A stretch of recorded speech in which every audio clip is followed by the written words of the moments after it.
মিয়ানমারের জান্তা বাহিনী ও আরাকান আর্মির সঙ্গে রক্তক্ষয়ী যুদ্ধ চলছে গত কয়েক মাস ধরে। রাখাইনের অধিকাংশ জায়গা আরাকান আর্মির দখলে থাকলেও মংডু শহরের কিছু অংশ জান্তা সরকারের নিয়ন্ত্রণে ছিল, যার নিয়ন্ত্রণ নিয়ে যুদ্ধ চলছিল দুই পক্ষের মধ্যে। রবিবার সকালে মংডু শহরের নিয়ন্ত্রণ নেওয়ার দাবি করেছে আরাকান আর্মি। এর মাধ্যমে বাংলাদেশ মিয়ানমার সীমান্তের 270 কিলোমিটারের পুরোটাই আরাকান আর্মির নিয়ন্ত্রণে চলে গেছে। ইডেন বে কক্সবাজার সমুদ্র সৈকতের উপর নিজেদের একটি ঠিকানা। মাত্র 5 লাখ টাকায় আপনিও হয়ে যেতে পারেন এই হোটেলের মালিক। ইডেন বে, a concern of ভাইয়া হোটেলস। মংডু শহর দখলে নেওয়ার পর দেশটির সশস্ত্র বিদ্রোহী গোষ্ঠী আরাকান আর্মি এবার রোহিঙ্গা যোদ্ধা সহ সরকারি বাহিনীর শত শত সৈন্যকে আটকের কথা জানিয়েছে। মিয়ানমারের সংবাদ মাধ্যম ইরাবতীর এক প্রতিবেদন মতে, আটককৃতদের মধ্যে মিয়ানমারের সামরিক বাহিনীর কুখ্যাত ব্রিগেডিয়ার জেনারেল থুরেইন তুন ও রয়েছে বলে জানিয়েছে আরাকান আর্মি। এমন পরিস্থিতিতে বাংলাদেশ এখন কিভাবে মিয়ানমার সীমান্ত অঞ্চল সুরক্ষিত রাখবে, এটাই বড় প্রশ্ন। কারণ আরাকান আর্মি বাংলাদেশ অঞ্চলকে নিজেদের কবজায় নেওয়ার চেষ্টা করছে। অন্যদিকে দখলের পরপরই নাফনাদের আরাকান জলসীমায় অনির্দিষ্টকালের জন্য সব ধরনের নৌযান চলাচলে নিষেধাজ্ঞা জারি করেছে আরাকান আর্মি। নাফনদী সীমান্ত এ মুহূর্তে অতি ঝুঁকিপূর্ণ।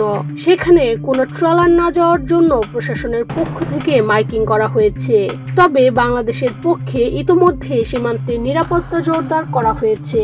যদিও বাংলাদেশ সরকারের পক্ষ থেকে মিয়ানমার সীমান্ত অঞ্চল সুরক্ষিত রাখার বিষয়ে এখনো স্পষ্ট করে কিছু জানানো হয়নি। মিয়ানমার সরকারের সঙ্গে পররাষ্ট্র মন্ত্রণালয়ের কোনো কথা হয়েছে কিনা এ প্রশ্নেরও কোনো উত্তর মেলেনি।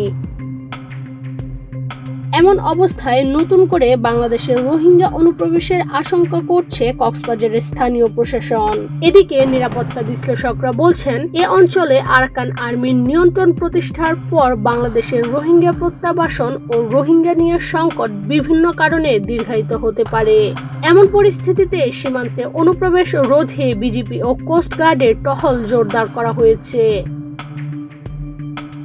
আরাকান আর্মি তাদের ওয়েবসাইটে ঘোষণা করেছে মংডু শহর এবং আশেপাশের এলাকায় হামলা অব্যাহত রেখেছে তারা। এদিকে মংডুতে চলমান যুদ্ধের গোলার শব্দে আতঙ্কে রয়েছে এপারের টেকনাফ সীমান্তের বাসিন্দারা। গোলার শব্দে সীমান্তের বাড়িঘরে ফাটল দেখা দিয়েছে। আমরা বেশি অশান্তিতে আছি যে এটা বাসার মাঝে গরম মাঝে তাইলে বড্ডা বড্ডা আওয়াজ আতঙ্কিত আছি এখন। ওখানে ওরা গোলাগুলি করতেছে, আমরা রাত্রে ঘুমাইতে পারতেছি না। মানে আওয়াজ অনেক ছাউন আর কি। এখানে আসলে ঘর শুদ্ধা কাঁপতেছে আর কি। প্রতিদিন এরকম চলে, অল টাইম গোলাগুলির শব্দের মধ্যে এখানে মাটি কাঁপায় উঠে।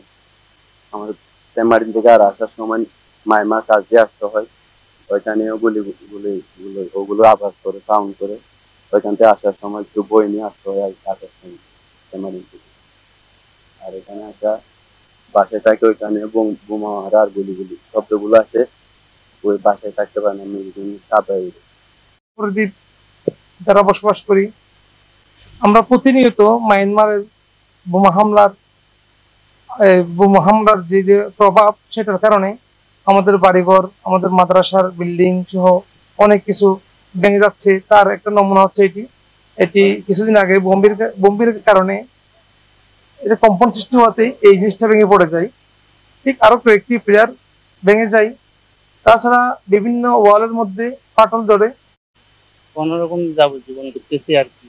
এখন তো মাছের ব্যবসায় বন্ধ, কিছুদিন যাইতে পারলে আর কিছুদিন যাইতে পারে না। মাছ ধরা বন্ধ করে দিতে মিয়ানমার সরকারও না যাওয়ার জন্য মানা করে দিচ্ছে নাম নদীতে।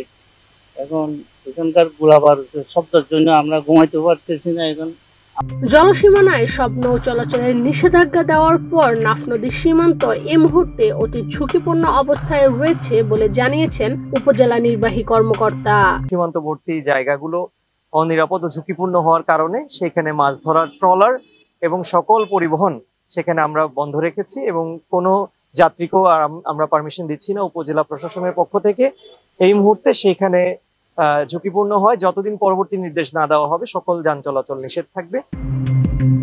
ইশরাত চৈতি, বাংলাদেশ প্রতিদিন।